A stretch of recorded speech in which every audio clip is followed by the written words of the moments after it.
जो तुंगभद्रा नदी के किनारे एक सुंदर नगर में रहते थे और उन्हें कोई संतान नहीं थी। आत्मदेव अद्वितीय सूर्य के समान तेजस्वी थे, तपस्वी थे, लेकिन कोई संतान नहीं थी। सज्जनों, वे दूसरों को जब देखते थे अपने बच्चों को गोद में लेकर प्यार करते हुए, तो देख करके उनके मन में भी कामना उत्पन्न हुई कि यह सुख हमको भी मिलता तो कितना आनंद आता। लेकिन वास्तविकता तो यह है कि संग से ही हृदय में कामना की उत्पत्ति होती है। सज्जनों, भगवान गीता में कहते हैं संग से ही कामना की उत्पत्ति होती है। आत्मदेव ब्राह्मण को लगा कि मेरे भी ऐसे संतान होते, हम भी ऐसे ही लाड करते, और मन में बड़ा पश्चाताप हुआ कि मेरा जीवन ही व्यर्थ हो गया। अब तो उनको यही दिखाई देने लगा कि इस संसार में हमारे जीवन की सार्थकता है। और आत्मदेव ब्राह्मण ने बहुत पूजा पाठ किया, लेकिन कोई संतान नहीं हुई। अंत में जीवन से दुखी होकर वो मरने के लिए चल पड़े।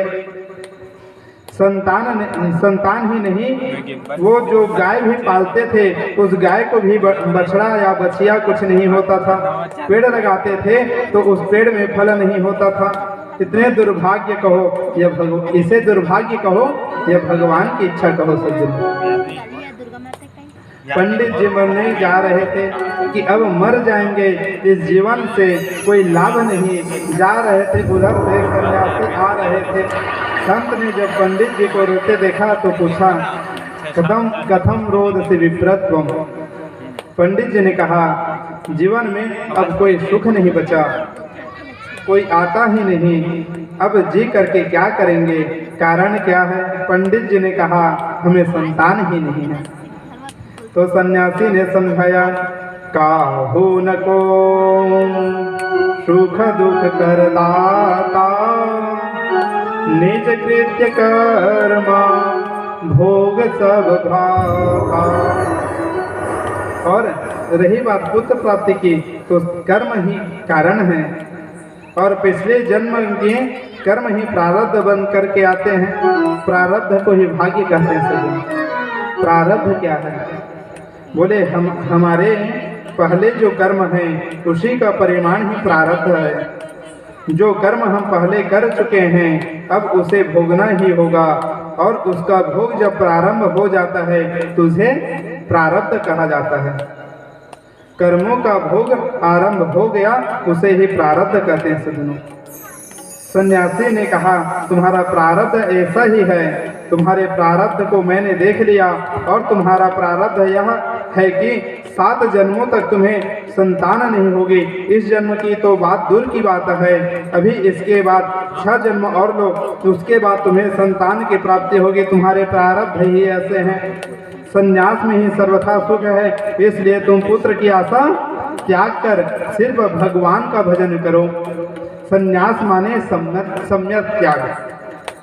हम जितना त्याग करते जाएंगे उतना ही शांति और सुख का अनुभव होगा, और जितना हम बटोरते जाएंगे उतना ही दुख का अनुभव होगा। शांति कौन है? बोले भगवान की बहन राम जी का बहन का नाम है सुमित्रा, और सुमित्रा जी की बेटी है शांता, और शांता जी का विवाह किसके साथ हुआ? श्रृंगी मुनि जी के साथ, श्रृंगी ऋषि जी के साथ। तो श्रृंगी जी कौन है? संत है। और राम जी की बहन कौन है? सुमित्रा की बेटी शांता। तो शांता किसके पास रहती है? शांति किसके पास मिलती है? बोले महात्मा के पास, संतों के पास शांति मिलती है, क्योंकि श्रृंगी जी की पत्नी न हुई शांता। तो शांता कहाँ मिलती है? शांति कहाँ मिलती है? संतों के पास शांति मिलती है। सज्जनों, लेकिन आत्मदेव ब्राह्मण को समझ नहीं आया।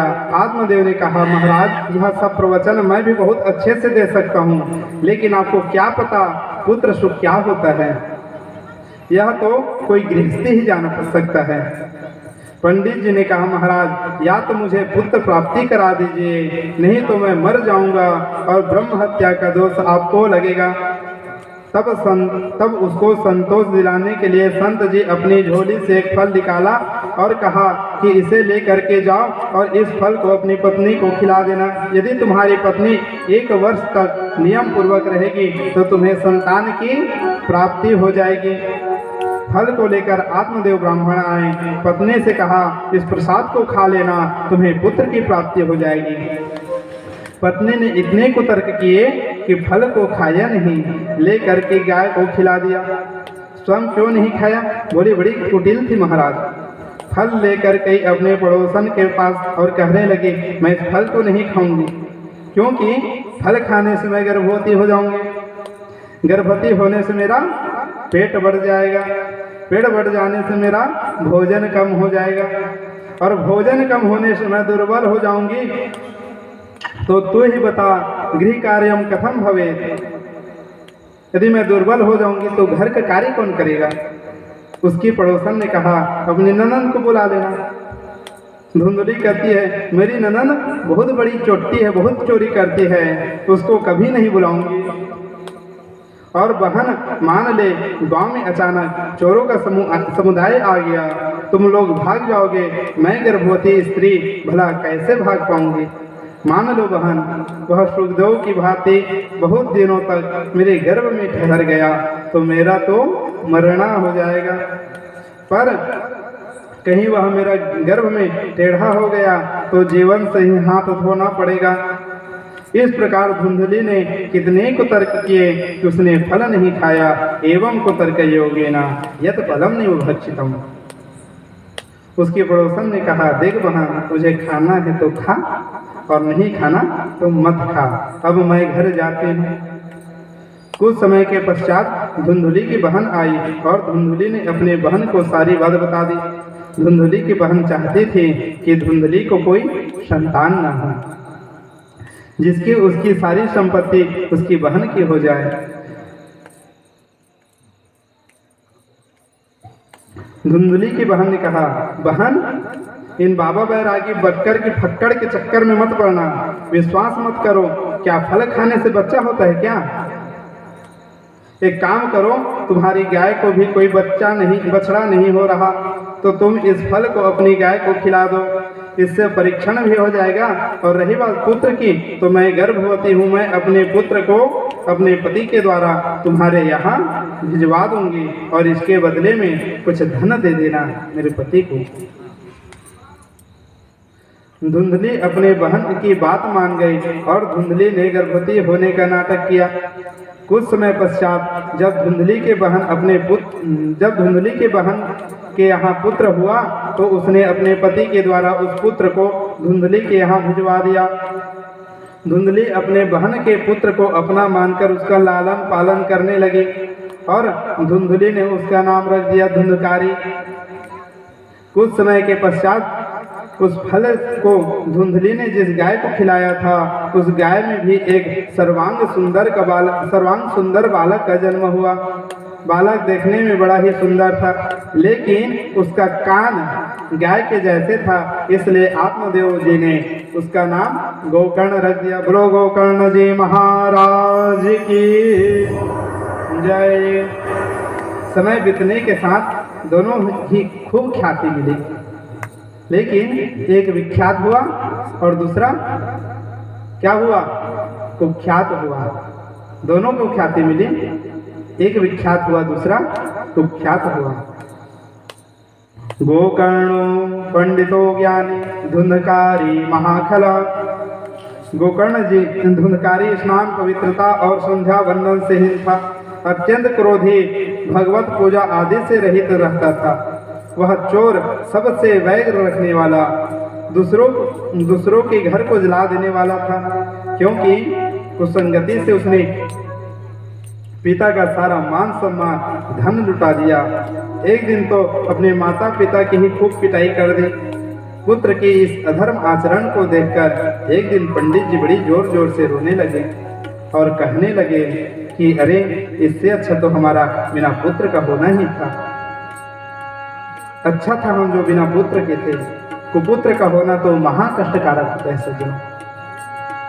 निर्णय लिया कि अब वो आत्महत्या कर लेंगे, और वो आत्महत्या करने के लिए जा ही रहे थे। उसी समय गोकर्ण जी महाराज आ गए।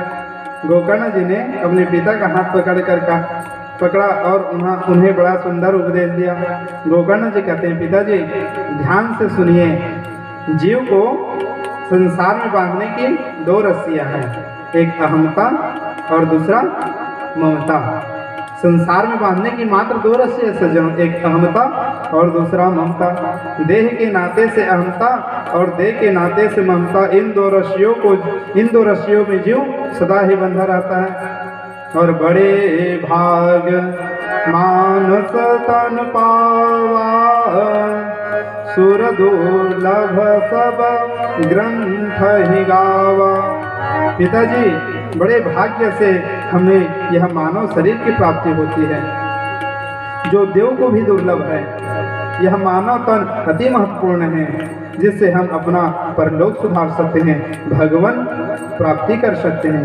साधन धाम मोक्ष कर द्वारा, मानव तन ही मोक्ष का द्वार है सज्जनों। और क्षिति जल पावक गगन समीरा, क्षिति जल पावक गगन समीरा, पंचरचित यह अधम शरीरा, क्षिति जल पावक। तो सज्जनों, यह जो शरीर है ना, पंचायती धर्मशाला है। मांस, मेज, मज्जा, स्नायु आदि से भी निर्मित है। मिट्टी, जल, हवा, आकाश, अग्नि, इन 5 तत्वों ने अपने अपने अंश दान करके बनाई हैं। अरे जब यह देह हमारा नहीं, तो देह के नाते से हमारा, तो देह के नाता हमारा कहाँ से हो गया। अतः उन सबकी माया को त्याग दीजिए। आप समझिए, यह संसार रेल की गाड़ी है सज्जनों। उस रेल में हम अपना सीट में बैठ गए, मानव जीवन की यात्रा का शुभारंभ किया। गाड़ी में बैठे कि सहयात्री मिल गए। माता जी, सहयात्री कौन कौन है? माता जी मिल गए, गाड़ी में बैठे तो संसार रूपी गाड़ी में। पिताजी मिल गए, भाई, बहन, पुत्र इत्यादि, ये सब हमारे जीवन के सहयात्री हैं। कल तक जिनको जानते नहीं थे, और अब धीरे धीरे उनसे इतना लगाव, इतना प्रेम, इतनी प्रीति हो गई। पर सफर में थोड़े आगे चले कि दादाजी का स्टेशन आ गया। सुनसान में जाकर विदा कर दिया, वह अपने घर चले गए। जीवन की यात्रा आगे बढ़ी तो विवाह हो गया।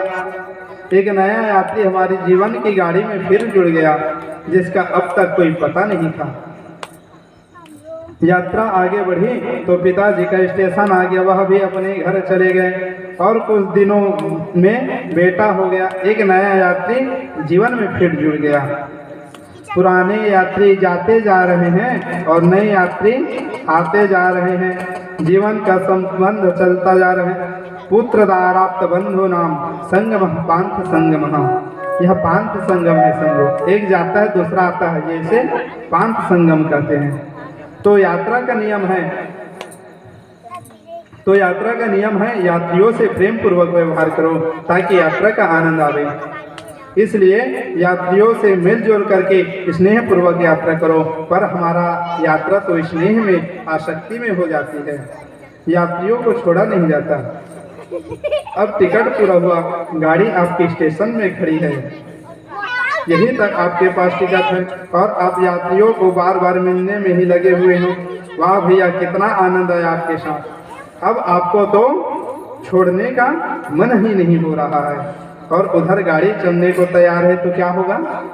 काला कोट वाला टीटी आएगा और आपका हाथ पकड़कर धक्का मारकर हटाएगा। अरे हटिए, निकलिए, गाड़ी चलने वाली है। बुद्धिमानी तो यही में है सज्जनों कि एक स्टेशन पहले ही बोरिया बिस्तर बांध लो और जिससे मिलना जुलना है पहले ही मिल लो। स्टेशन पर गाड़ी आई और गाड़ी आते ही उतरिए, इसी में बुद्धिमान है। उसी प्रकार जीवन के यह सफर में सारे यात्री तुम्हारे साथ है, इनसे प्रेम पूर्वक व्यवहार करो।